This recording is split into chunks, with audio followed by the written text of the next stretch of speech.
5, 60대의 평균 퇴직 연령을 보면 49세예요. 고령 인구가 계속 늘어나고 있어요. 70대까지는 일을 해야만 하는 그런 시기로 바뀌었고, 정년을 채우는 것도 힘든데 과연 노후 준비는 어떻게 됐을까? 은퇴를 앞둔 분들이 불안한 시기에서 사면 안 되는 거를 아셨으면 좋겠어요. 공부만 하면 충분히 괜찮은 성과를 거둘 수 있는 그런 부분도 많이 있다.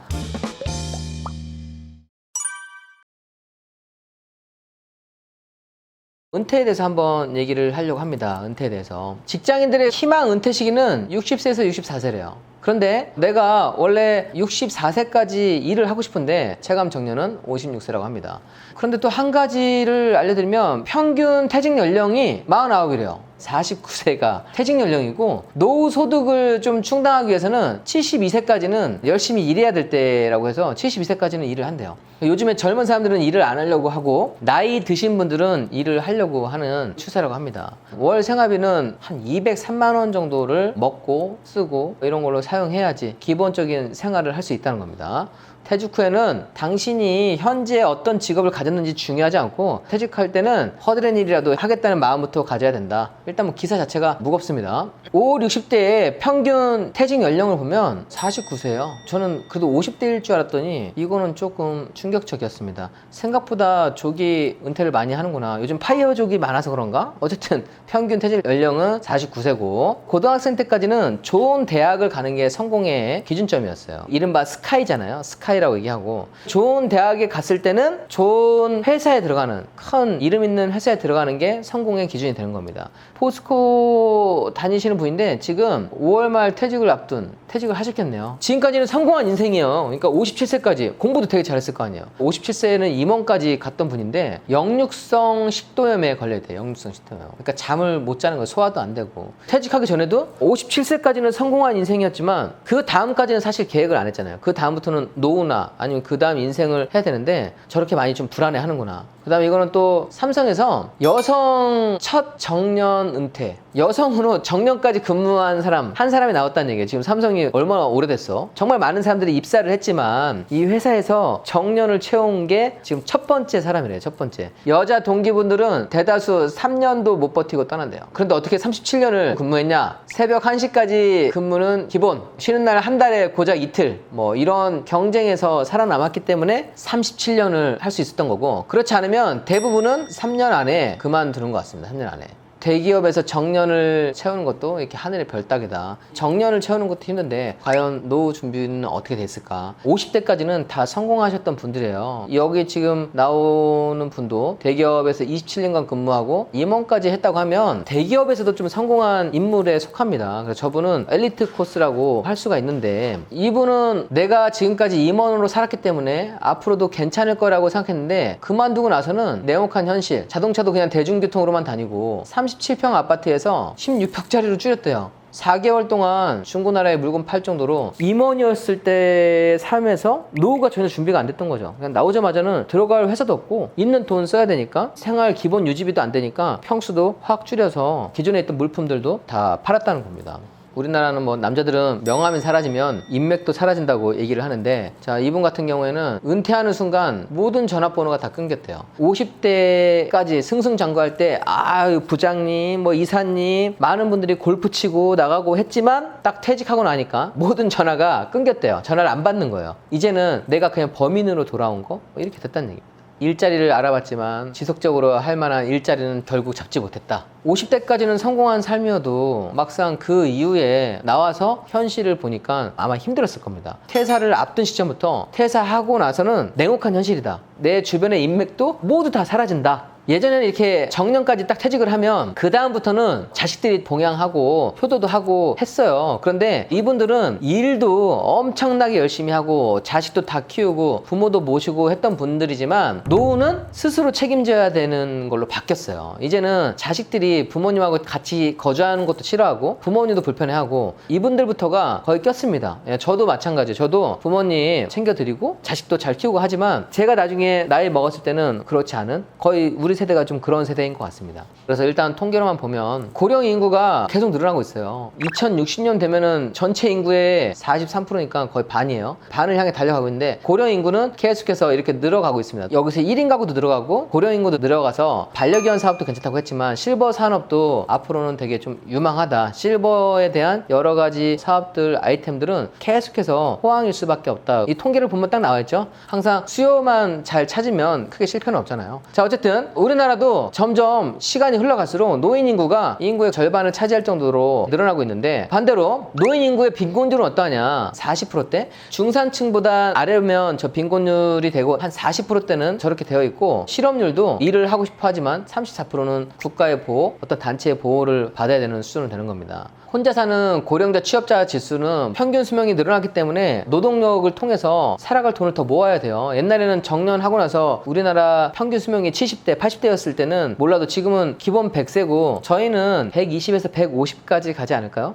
물론 얼마나 건강관리를 잘하느냐에 따라서 좀 다르겠지만 좋은 거를 잘 챙긴다고 하면 평균 수명은 지금 살아계신 분들이 거의 100세 가고 현재 50대 미만이라고 하면 저는 120대는 가지 않나 생각을 하고 있습니다. 근데 이분들도 이제는 노후를 스스로 지켜야 되는데 혼자 사는 고령자 취업주수 남자분은 14만, 여자는 32만. 노후 준비를 준비한 사람의 비율이 같이 사는 사람들, 부부가 있는 사람들은 48%. 그래도 절반 정도는 준비를 했어요. 와이프 말 잘 들어야 되잖아요. 그런데 혼자 사는 사람들은 33%만 준비가 된 상태입니다. 다른 거는 국민연금 있는데 국민연금으로는 온전히 생활할 수가 없잖아요. 부동산 운용이 딱 하나 보이네요. 부동산 운용이라고 하는 게 월세인데 월세 받는 사람들은 14.5%, 혼자 사는 분들은 거의 11.8%니까 이 정도면 본인들이 부동산으로 월세 받는 세팅까지 한 사람들은 거의 20%가 넘지가 않아요. 그리고 나머지 분들은 약간 좀 불안한 상태로 간다는 얘기입니다. 우리 근로할 수 있는 나이가 점점 이렇게 올라가고 있습니다. 55세에서 79세로 되어 있는데 주유소에서 아니면 배달, 택배도 할아버지들이 많이 하고 계신데 70대까지는 일을 해야만 하는 그런 시기로 바뀌었고 이렇게 또 일을 해야만 하는 이유가 생활비를 벌기 위해서가 거의 60% 가까이 되는 겁니다. 그리고 그냥 일 없으면 늙으니까 그런 분들은 이런 노동을 한다는 겁니다. 현실을 보니까 어떠세요? 제가 이걸 보여드린 거는 현재 직장에 다니고 있다 하더라도 나는 20대고 나는 30대야 나는 괜찮아 그게 아니라 그 사람들한테도 40대 오고 50대 금방 와요. 그러면 정년의 시기가 오는데 잠깐 20, 30대 요즘에 뭐 욜로라고 해서 놀아버리면 노후가 정말 비참한 노후를 살 수밖에 없다는 겁니다. 여러분들이 이 현실을 좀 알면 좋을 것 같아요. 오늘 제가 좀 말씀드리고 싶은 거는 퇴직을 앞두고 잠도 못 이뤄서 역류성 식도염 걸리고 일자리도 없고 하니까 퇴직할 때 퇴직금을 많이 받고 나와요. 그 다음에 요즘에는 중간에 빨리 퇴직시킨다고 명퇴자금도 하잖아요. 이 자금이 마지막 또 생명줄인데 왜냐하면 노동을 통해서 얻는 수익은 젊었을 때보다는 줄어들 수밖에 없는데 마지막으로 목돈을 갖고 나온 퇴직금이라도 좀 잘 해야 된다는 겁니다. 은퇴자금 부분에 대해서 여러분들이 좀 잘 투자를 했으면 하는 바람에서 오늘 준비를 했습니다. 이거는 반복되더라고요. 부동산 투자를 하는 거 보면 대기업 임원, 박사 출신 분들, 교수님 분들, 학자분들 자기 분야에서는 성공을 했는데 너무 그거에만 치중해서 다른 거는 등한시하는 경우가 있어요. 그런데 이분들은 시기상으로 엄청 불안해요. 괜찮은 숫자의 브리핑을 하게 되면 이분들이 사기 수준이 되는 것 같아요.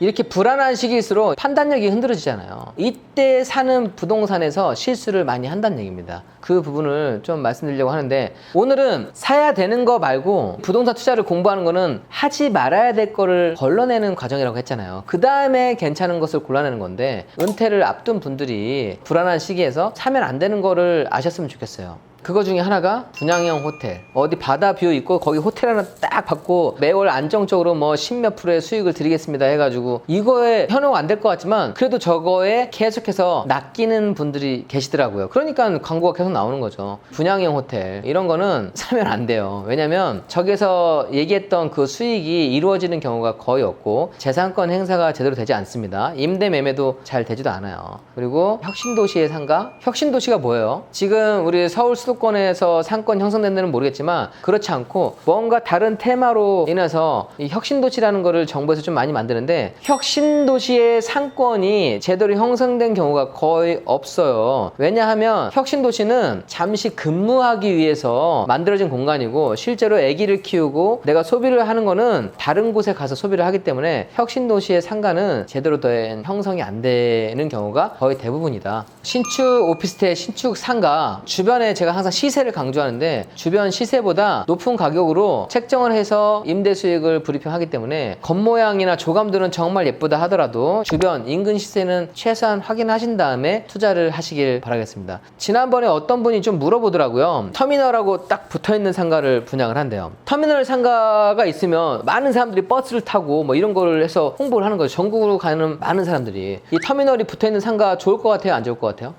디언리치님 좋을 것 같아요? 네.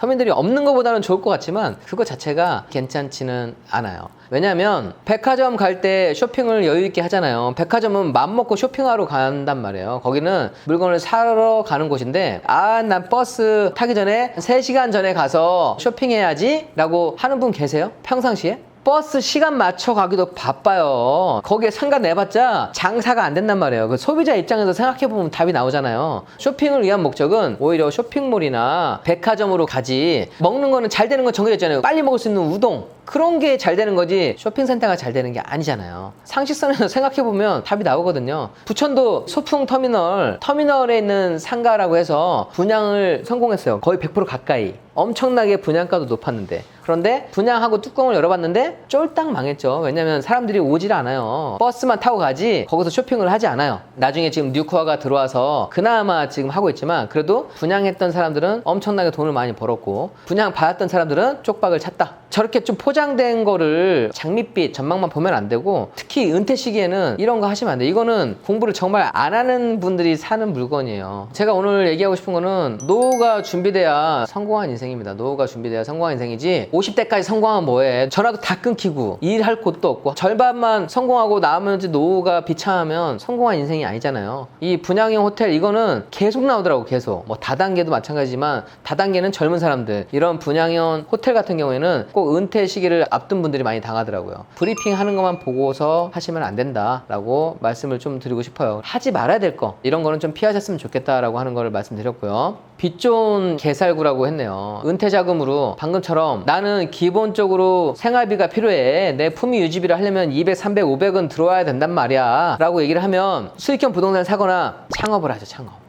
계속 회사에만 있다가 남들이 봤을 때 여기 손님도 많이 오고 좀 괜찮은 그런 창업을 합니다. 어떤 창업을 하냐? 프랜차이즈 창업을 합니다. 참고로 여기서 설명드리는 거는 이 업종이 안 좋다는 게 아니에요. 그냥 프랜차이즈를 설명드리는 겁니다. 프랜차이즈 주변에서 많이 보잖아요. 파리바게트나 베스킨라빈스, 본죽, BBQ 이런 거 많이 보잖아요. 손님들이 많이 왔다 갔다 하고 매출도 괜찮게 나오고 하니까 저걸 보고서 창업할 때 3억에서 5억 사이가 거의 투입이 되는 것 같아요. 나는 괜찮은 파리바게트 사장님, 나는 괜찮은 본주 사장님, 칭키친 사장님, 자 이렇게 되는데, 이런 겉모습만 보고 투자하는 게 아니라 실제로 내가 이거를 창업했을 때 가져가는 수익을 정확하게 알고서 하는 게 중요하다는 얘기입니다. 이게 프랜차이즈 가맹점 한 달 매출하고 비용 구조를 하는 건데, 민트색 부분이 순수익이에요. 검정 부분이 매출인데, 서울 강남의 커피 전문점 매출이 얼마예요? 한 달에 9,500만 원 찍습니다. 여기는 순수익이 1,300만 원을 버네요. 1,300만 원. 9,500만 원 매출 나와도 업주가 가져갈 수 있는 거는 1,300만 원이다. 그리고 지금 1,300만 원만 보시면 안 되고, 서울 강남이잖아요. 여기 인테리어 비용하고 기본 시설비가 투입된 금액이 상당히 높습니다. 그러니까 투입된 금액 대비 1,300만 원은 크지 않을 수가 있어요. A커피 전문점 매출을 3,000만 원 찍습니다. 3,000만 원 찍는데 인건비랑 재료비, 로열티 이런 거 빼니까 450 가져가네요. 450.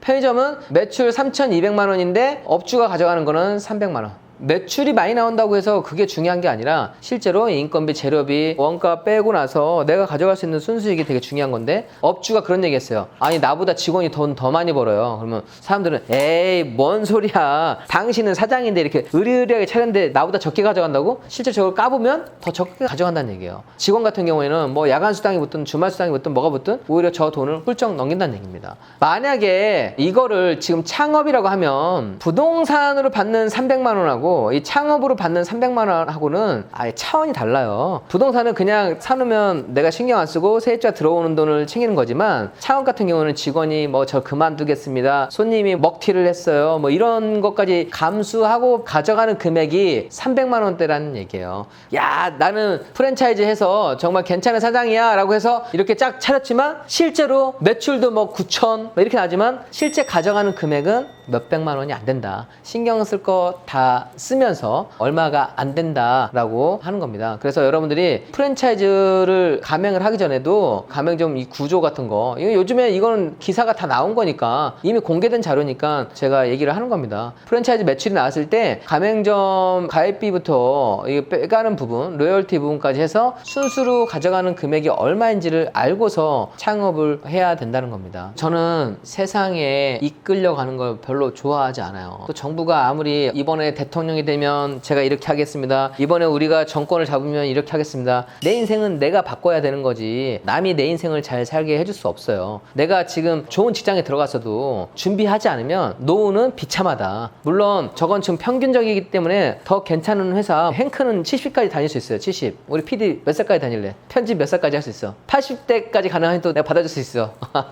자, 어쨌든 근데 그런 회사가 흔치 않다는 겁니다. 흔치 않고 이거는 현실이고 준비는 스스로 좀 잘 해야 된다. 부자가 되기 위해서만 하는 게 아니라 사람답게 살기 위해서 기본적으로 우리가 의식주 생활을 영위하기 위해서 여러분들이 일을 하지 않더라도 돈이 들어오는 시스템을 반드시 만들어 두셔야 된다는 얘기입니다. 배우기만 하면, 익히기만 하면 충분히 가능해요. 엄청나게 큰 돈이 아니더라도 사업장을 만들 수가 있고 부동산을 살 수가 있어요. 공부를 좀 하셨으면 하는 바람이고요. 아까 저런 빚 좋은 개살구보다 제가 여러 가지 좀 창업을 하고 있잖아요. 이런 공유 오피스, 숙박, 고시텔, 스터디 카페 현재 다 지금 하고 있는 겁니다. 제가 지금 사업장 19개를 하고 있는데 대형 프랜차이즈 가입하지 않더라도 공부만 하면 충분히 좀 수요를 찾아낼 수 있고 거기에서 괜찮은 성과를 거둘 수 있는 그런 부분도 많이 있다라고 말씀드리고 싶고요. 그 다음에 수익형 부동산도 미리 직장 다닐 때부터 하시게 되면 그냥 하나씩 하나씩 모으면 되는 거 아니에요? 예. 제가 상가 몇 개 갖고 있어요? 30개 마이너스 1, 29개 갖고 있고 상가, 오피스텔, 토지, 공장 이런 것도 공부하면 얼마든지 좀 수익형 부동산으로 만들 수 있다는 겁니다. 대학 들어가고 회사 들어가기 위한 공부는 뭐 4년, 5년 하고 취업 준비도 되게 많이 하잖아요. 영어 공부도 하고 자격증 준비도 하고 여러 가지 뭐 면접 시험도 보고 그렇게 하는데 부동산 공부는, 사업 공부는 그렇게 오래 걸리지 않잖아요. 얼마 걸려요, 여러분들? 3년? 3년 아니죠. 2년이죠, 2년. 2년 정도 열심히 하면 충분히 한 건 한 건씩 해갈 수가 있고요. 희망을 좀 가지면서 저는 행크만 이끌었는데 행크가 아닌 곳에서는 너무 우울한 것 같아. 이 세상이 흘러가는 대로 살면 내 인생은 평탄하지가 않아요. 다른 사람한테 끌려가면 안 되고 내 인생은 내가 스스로 개척해 나가야 된다. 부동산이나 수익형 부동산 공부를 해두면 여러분들이 충분히 한 분 한 분씩 좀 만들어 갈 수가 있어요. 너무 먼 얘기라고 생각하지 말고 20, 30대 분들도 지금 미리미리 준비해서 안정적인 걸 만들면 좋겠다고 말씀드리고 싶었습니다.